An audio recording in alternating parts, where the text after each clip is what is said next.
ठीक। रोहित दुबे जी, महाराष्ट्र से।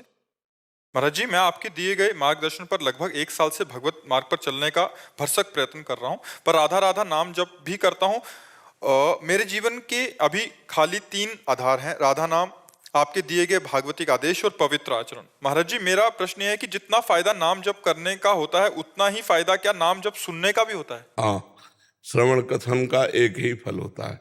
अगर हम नाम सुन भी रहे हैं कीर्तन आदि के द्वारा, तो वही लाभ मिलेगा।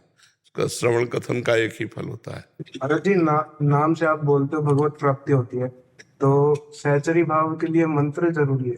सहचरी भाव में नाम से नहीं जा सकते। फिर नाम की कृपा से, गुरु, गुरु की कृपा से मंत्र, मंत्र से फिर उसकी प्राप्ति ऐसे होती खुद नहीं जा सकते कि सहचरी भाव में। है। नहीं नहीं, ऐसे नहीं कर सकते। अलग अलग है ना। सरकारी आदमी हो लेकिन राष्ट्रपति से हाथ थोड़ी मिला सकते हो, है ना। सरकारी आदमी तो गेट तक रहो, ऑफिस में बैठो, ऑफिस से बात करो, लेकिन वहां जाने के लिए एक पर्सनल डिपार्टमेंट बनना पड़ेगा, फिर पर्सनल अंग सेवी बनना पड़ेगा। पर्सनल अंग सेवी का नाम सहचरी है। महाराज जी, सहचरी भाव में ऐसा क्या है जो राष्ट्रपति पद्धति है उसमें? क्योंकि सबसे ऊंचाई पे है ना दास, शांत भाव, दास्य भाव, सख्य भाव, वात्सल्य भाव, कांता भाव, सहचरी भाव। अपने राष्ट्र का सबसे बड़ा है ना राष्ट्रपति, तो वो सबसे बड़ा हो, सबसे ऊंचाई है सहचरी भाव। अब वो ऐसे नहीं प्राप्त होती है। नाम से कल्याण हो जाएगा, नाम से भगवत प्राप्ति हो जाएगी, लेकिन श्री जी को स्नान कराना, श्री जी को भोग लगाना, श्री जी को श्रृंगार करना, ये सौभाग्य सहचरी, ये ऐसे नहीं प्राप्त होता। सहचरियों के द्वारा जो दिया हुआ मंत्र है और उपासना पद्धति है, तब उससे पक्का सहचरी भाव। हाँ, पक्का पक्का। उसमें जब लगोगे तब है ना, ऐसे थोड़ी। अच्छा, जैसे मान लो आप दंड बैठक मारते हैं, 10-20 किलोमीटर दौड़ते हैं, तो आप आर्मी के जवान थोड़ी हो गए। उसके लिए आपको ट्रेनिंग लेनी पड़ेगी आर्मी की, और वो आपको पास कर दें, तब आप। ये थोड़ी कि दंड बैठक मान के जवान हो गए, बोले आर्मी के जैसा दिखाई देता है तो आर्मी थोड़ी हो गए तुम, नहीं हो गए। कमांडो थोड़ी बन जाओगे तुम, उसकी ट्रेनिंग होती है। अब एक होमगार्ड की ट्रेनिंग है, भाई कमांडो की ट्रेनिंग है नहीं। तो अब कह दे कि हम तो सरकारी आदमी है, तो कमांडो जैसी कला थोड़ी आप में है।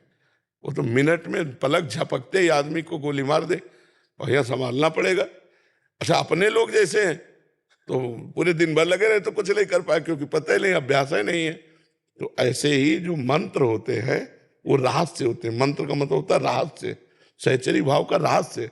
हम कैसे सहचरी भाव प्राप्त करें, हम कैसे सहचरी भाव से प्रिया प्रीतम की सेवा करें, यह रहस्य तो जो निज जन है वही बताएंगे ना। तो नाम का जप का फल होगा निज सहचरियों से संबंध, और सहचरियों की कृपा का फल होगा कि हम सहचरी भाव से प्रिया प्रीतम की सेवा में जाए। सहचरी में सुखी सुख है, सहचरी भाव में नहीं, सुख तो भगवान के नाम जप करने से शांत भाव में भी है, दास्य भाव में भी है, पूर्ण सुख सख्य भाव में भी है, पूर्ण सुख कांता भाव में भी है। अब दूध का खोया और उसी में चीनी मिला के ऐसे खा लो, और 500 रुपया 1000 रुपया किलो की बर्फी ले आओ, दूध की तो होगी, उसका स्वाद कई प्रकार के अलग अलग है। वही खोया गुझिया में भर के, अलग अलग स्वाद है नहीं, दूध वही है, परमात्मा वही है। परमात्मा 10-20 नहीं है, उसका अलग अलग स्वाद है। शांत भाव में अलग स्वाद है, दास्य भाव में अलग स्वाद है, सखा भाव में अलग स्वाद है, वात्सल्य भाव में अलग स्वाद है, पति भाव में अलग स्वाद है, सहचरी भाव में अलग स्वाद है।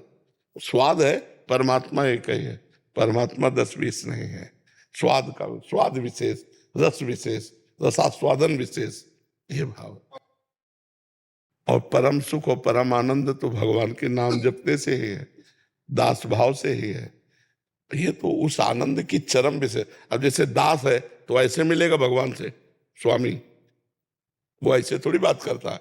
जो दास भाव में है वो तो ऐसे बात, स्वामी जो आज्ञा, ये हाँ प्रभु। और सखा कैसे मिलता है, गले में हाथ डाल, चल यार, वही भगवान है, लेकिन उनसे सखा भाव से उपासना की, चल यार खेलते हैं। अब वो आंख मिला के बात करेगा, तो भाव ही तो है ना। एक भाव की आंख नहीं मिला सकता, जय जय जय जय, दास है ना। और एक भाव है कि चल यार, अरे यार तू अपने को बहुत बड़ा समझता है क्या, 10-20 गैया तेरे पास ज्यादा होंगी, सखा जल ठाकुर जी, क्योंकि सखा भाव है, मतलब समान भाव है। तो भाव देखो कहां पहुंचा दिया, परमात्मा को डांट रहे। परमात्मा से बात कर रहे हैं। परमात्मा भाव का बड़ा विचित्र खेल है। सहचरी भाव में इतना आनंद होता है कि हमेशा के लिए उधर ही लुप्त हो जाते हैं। बस हाँ, लुप्त हो जाते हैं। बिल्कुल, पहले नाम जप करो और आगे धीरे पवन